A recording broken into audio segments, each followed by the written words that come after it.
Hola, yo soy Gabriel Andrade y hoy es 7 de enero del 2021 y me desperté con esta noticia que algunos gringos locos reunidos ahí en Washington, auspiciados por Donald Trump, pues una horda entró al Congreso para evitar que se formalizara la elección de Joe Biden, ¿no? Y claro, para los norteamericanos esto es una cosa insólita y muchos comentaristas están diciendo que este es el tipo de cosas que ocurre en repúblicas bananeras, pero en un país civilizado como Estados Unidos eso no tiene lugar. Y bueno, tienen razón, porque sí es propio de repúblicas bananeras. Y yo quiero hablar aquí de mi República Bananera Venezuela, porque nosotros en 1848 vivimos un episodio similar. Y quería pues hacer un breve repaso histórico de qué fue lo que ocurrió en aquella ocasión cuando algunas hordas parecidas a estas en Washington, pero en Caracas, irrumpieron sobre el Congreso y cometieron uno de los actos más bestiales de la historia política venezolana. Bueno, todo en realidad empezó con José Antonio Páez, ese gran héroe del siglo XIX. Páez fue una de las figuras históricas venezolanas que Chávez y Nicolás Maduro más degradaron. Los mayores, los no tan jovencitos, recordarán que la cara de Páez estaba en alguno de nuestros billetes, particularmente en este del billete de 20 bolívares, que bueno, hoy como ya son 20.000 millones, ya ni nos acordamos que en alguna época había un billete de 20, pero la cara del billete de 20, el billete de 20 tenía la cara de Páez. Y entonces, claro, Páez era un personaje honrado en la historia venezolana, pero Chávez, en uno de esos delirios que él tenía, él hizo lo más que pudo para tratar de erradicar la memoria del catire Páez, ¿no? Y pues en el adoctrinamiento chavista que se enseñaba en las escuelas y en el PSV y tal, Páez era el gran Satanás de la historia venezolana. A Páez se le acusa de muchas cosas del lado chavista. Supuestamente, en toda esa fantasía chavista, el gran pecado de Páez fue haber traicionado a Bolívar en 1830. Pero aquí hay que hacer matices. En realidad, en aquel contexto de 1830, las acciones de Páez fueron muy comprensibles, porque es que Bolívar estaba empeñado en conformar un país muy extenso, la Gran Colombia, que estaría gobernada desde una lejana capital, allá en Bogotá, y que imponía sistemas de reclutamiento forzoso a los venezolanos para que fueran y pelearan en guerras muy lejos, y además de eso que tuviera una dictadura vitalicia, que era lo que pretendía Bolívar. Entonces, pues a mí me parece que Páez sensatamente optó por la secesión venezolana respecto a la Gran Colombia, del mismo modo en que cualquier movimiento secesionista legítimo habría hecho, como de hecho los patriotas hicieron durante la Guerra de Independencia, que se separaron respecto a España porque decían, esto ya es un imperio despótico. Pues lo mismo ocurría con la Gran Colombia. La Gran Colombia se estaba conformando en un país despótico y pues Páez hizo lo que yo creo que cualquier amante de la libertad habría hecho en ese momento, frente a un poder tan despótico como era el que Bolívar estaba conformando en Bogotá. Chávez también acusaba a Páez de ser un conservador durante sus mandatos como presidente, como si el ser conservador ya de por sí fuese un crimen. O sea, esta gente como tiene tanto extremismo ideológico, la ideología que no coincida con la de ellos, para ellos eso ya es ser un delincuente, un criminal, ¿no? Y bueno, sí, es cierto, Páez frenó un poco las transformaciones revolucionarias, o sea que sí era un conservador, y es verdad que Páez mantuvo muchas estructuras coloniales durante sus mandatos presidenciales, ¿no?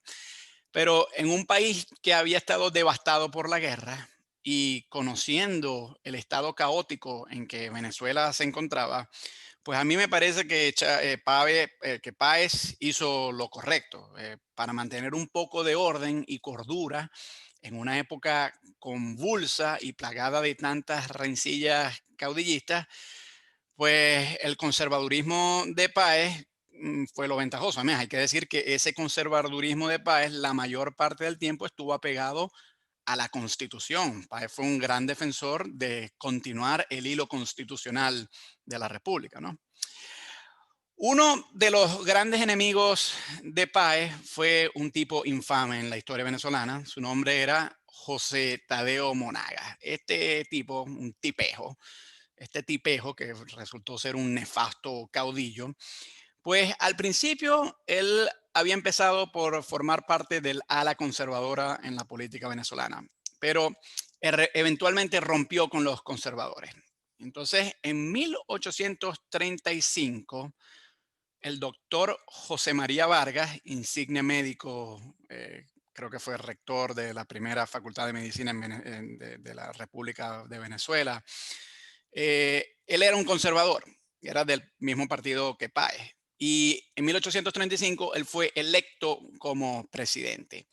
Pero a Monagas no le gustaba la idea de que hubiese un conservador en la presidencia. Entonces Monagas encabezó una rebelión que triunfó temporalmente y derrocó a Vargas del poder. Pero Páez eficientemente restableció el orden constitucional y derrotó a Monagas. Bueno, en muchos dimes y diretes, porque la historia venezolana ha sido así, se alza un caudillo, luego se alza otro, pero por lo menos Páez trató de poner orden y volver al hilo constitucional.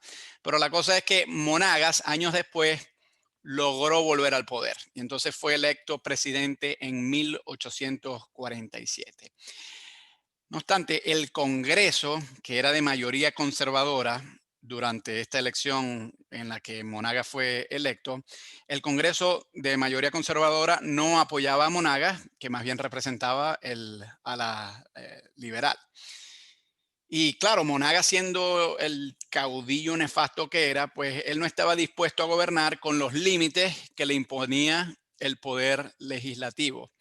Y entonces el 24 de enero de 1848, Monagas instó a hordas de sus simpatizantes a entrar en el edificio del Congreso. Y eso es lo que se ha venido a llamar en la historia venezolana como el fusilamiento del Congreso de 1848. Aquí hay una representación aquí atrás que vemos una horda tratando de entrar al Capitolio. Eso representa lo que ocurrió el 24 de enero de 1848, muy parecido a lo que está ocurriendo hoy en Washington. Esto fue una cosa terrible porque las hordas entraron al Congreso y lincharon a varios congresistas, entre ellos al muy eminente Santos Michelena, que ha sido uno de los grandes intelectuales venezolanos. A él, esa horda que entró al Congreso, a él le causaron tremendas heridas y unos días después falleció. Entonces, claro, con estas hordas entrando al Congreso, pues el Congreso no pudo hacer mayor gran cosa y entonces por la vía de las armas, este dictador suelo, Monagas, disolvió el Congreso. Y claro, lo triste es que mientras que en Europa, en ese mismo año, en 1848, había revoluciones a favor de la libertad, en Venezuela las hordas del servicio de Monagas cometían ese acto de barbarie.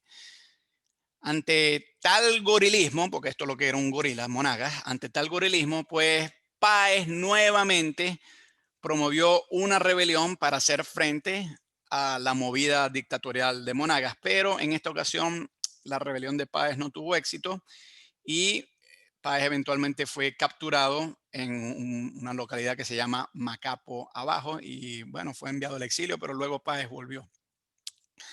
Claro, de toda esta historia, ¿qué es lo que nos queda? Bueno, que lamentablemente, como esos comentaristas dicen hoy respecto a las hordas que están entrando al Congreso en Estados Unidos, eso es propia de repúblicas bananeras y Venezuela ha tenido episodios como ese, el de 1848 fue el más famoso. Pero no ha sido el único, y eso es lo que hay que ver. Esas hordas que en 1848 tomaron el Congreso, hoy continúan bajo otros nombres. Los Tupamaros son una de esas hordas. Chávez mandó Tupamaros a hacer como grupos de choque, ¿no? A disolver marchas, etcétera, pero nunca realmente les dio la orden de que entraran al Congreso a disolverlo. Y el actual dictador de Venezuela, Nicolás Maduro, pues tampoco explícitamente ha llegado a dar esa orden de usar a sus grupos de choque y hordas como los Tupamaros para entrar y disolver el Congreso con el cual él no está de acuerdo. Pero Maduro ha buscado una forma más sutil de hacerlo, y es que, si recordamos, en 2015, cuando la oposición venezolana ganó la asamblea, Maduro, en vez de enviar hordas, como lo hizo Monagas en 1848 o como presumiblemente lo está haciendo Trump hoy, Maduro acudió a una estrategia que yo creo que a la larga obviamente le dio mejores resultados, que es que él creó una asamblea paralela y de un firmazo derogó la Asamblea Nacional para inventar una Asamblea Nacional Constituyente que estuviese controlada por él. Maduro, lamentablemente, ha sido muy eficaz y muy hábil en dar golpes de Estado parecidos a los que harían unas hordas, pero sin propiamente utilizar las hordas, sino más bien firmando decretos. Y claro, yo lo que creo aquí es que los legisladores y los políticos norteamericanos sí deberían ver a Latinoamérica como un ejemplo de lo que no se debe hacer, porque una vez que permitimos que tipejos como Maduro o como Monagas o como el propio Chávez disuelvan un Congreso sencillamente porque no les gusta, ahí nos encaminamos hacia una dictadura como lo que es actualmente Venezuela hoy. Dale like si te gustó este video y si no te gustó, pues yo te diría que le des like también, porque de todas maneras eso cuenta. Si quieres escribir algún comentario, lo puedes hacer aquí abajo, que yo intentaré responder. Y si no te has suscrito, pues te exhorto a que lo hagas, porque cuanto más tú te suscribes, más puedo yo hacer videos como este. Adiós.